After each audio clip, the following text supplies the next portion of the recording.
আপনারা দেখেছেন যে ইতিমধ্যে আমরা ভারতের বিপক্ষে টি-20 স্কোয়াডটা ঘোষণা করেছি এবং এই দলে কয়েকটি আপনারা পরিবর্তন লক্ষ্য করেছেন। আমাদের এর আগে যে টি-20 বিশ্বকাপে আমাদের যে দলটি খেলেছিল সেই দলের থেকে সেখানে ওপেনিংয়ে একটা চেঞ্জ আছে, আপনারা দেখেছেন যে মিডল অর্ডারেও একটা চেঞ্জ আছে এবং স্পিনিং অ্যাটাকেও পরিবর্তন এসছে। জাস্ট আমাদের পেস বোলিং ইউনিটটা টোটালি ইনট্যাক্ট আছে, যেটা বিশ্বকাপে যা ছিল আমাদের লাস্ট টি-20 গ্লোবাল টুর্নামেন্টে। তো এখানে আমাদের কিছু চিন্তা ভাবনা আছে যার পরিপ্রেক্ষিতে আমরা এই চেঞ্জগুলো এনেছি। ওপেনিংয়ে যে তিনজন আমরা ব্যাটসম্যান আমরা সচরাচর নেই, তার মধ্যে লিটন দাস আছেন, তামিমও আছেন এখানে। দেন আমরা সৌম্য সরকারের জায়গায় পারভেজ হোসেন ইমনকে এখানে আমরা ট্রাই করে দেখতে চাই।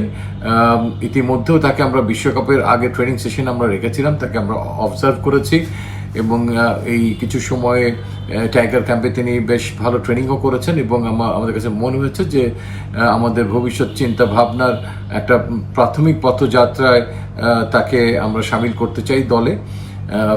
অ্যান্ড মিডল অর্ডারে দ্য গ্রেট সাকিব আল হাসান। 250-টিরও বেশি ডিজাইন অপশন নিয়ে ওয়ালটন স্মার্ট ফ্রিজ, বোঝে আপনার প্রয়োজন। তিনি ঘোষণা দিয়েছেন যে তিনি তার শেষ টি-20 ম্যাচটি খেলে ফেলেছেন। তো সেখানে খেলার জন্য আসলে ঠিক তার যে এক্সপিরিয়েন্স, তার যে পারফরমেন্স, তার কাছাকাছি রিপ্লেসমেন্ট আসলেই এই মুহূর্তে আমাদের কাছে না থাকলেও তার জায়গাটি ব্যাটিংয়ে যিনি খুব ভালোভাবে সামাল দিতে পারেন বলে আমরা মনে করি, সেরকম একটা রিপ্লেসমেন্ট মেহেদি মিরাজ, তিনি সেই জায়গাটি নেবেন। স্পেশালি তাকে আমরা ভাবছি যে তিনি ব্যাটিংয়েই সবচেয়ে বড় কন্ট্রিবিউশনটা দলে করতে পারবেন এবং তিনি ভালো অফ স্পিন করেন। বাট আমরা যে তাকে এর আগে বিশ্বকাপে দলে সম্পৃক্ত করিনি, তার একটা মূল কারণ ছিল যে আমরা তার টেস্ট ম্যাচে এবং ওয়ানডে ক্রিকেটে তার ব্যাটিং এবং বোলিংটি অনেক গুরুত্ব সহকারে বিবেচনা করেছিলাম, যাতে টি-20 খেলার যে একটা আগ্রাসন আছে সে তার কোনো প্রভাব তার ব্যাটিংয়ের উপর যেন ইম্প্যাক্ট না রাখে, কিংবা তার বোলিং করতে গেলে প্রথম পাওয়ার প্লের দিকে যেভাবে বল করতে হয় সেই জায়গাটাকে আমরা খুব একটা ভালো অপশন মনে করিনি। তিনি তার যে প্রচলিত বোলিং করেন সেটা যেন কোনোভাবে বিঘ্ন না ঘটে সেই অ্যাকশন। এবং অনেক সময় আপনারা জানেন যে টি-20 ম্যাচে অনেক ভালো বল দেখা যায় যে মাঠের বাইরের থেকে ফিল্ডসম্যানদের ঘুরিয়ে আনতে হয়।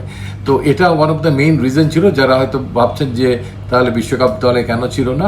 এই ব্যাপারগুলোতে সেই মেহেদি মিরাজের সঙ্গে আমাদের খুব পরিষ্কার কথাবার্তা হয়েছিল যে কেন আমরা তাকে দলে রাখিনি, আমরা কোথায় তাকে দেখতে চাই।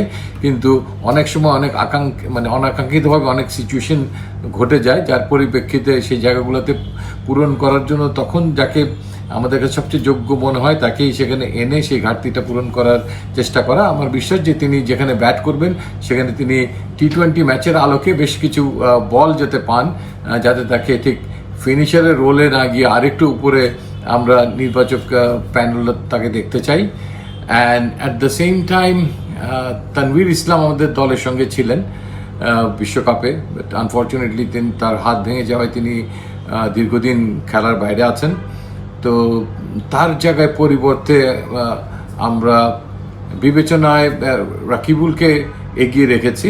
এক্ষেত্রে রাকিবুল আমাদের দলে এসছেন, তার সঙ্গে তার কম্পিটিটরও ছিল, বাট ফিউচার অ্যান্ড তার পারফরমেন্স চিন্তা করে রাকিবুল অন্তর্ভুক্ত হয়েছেন।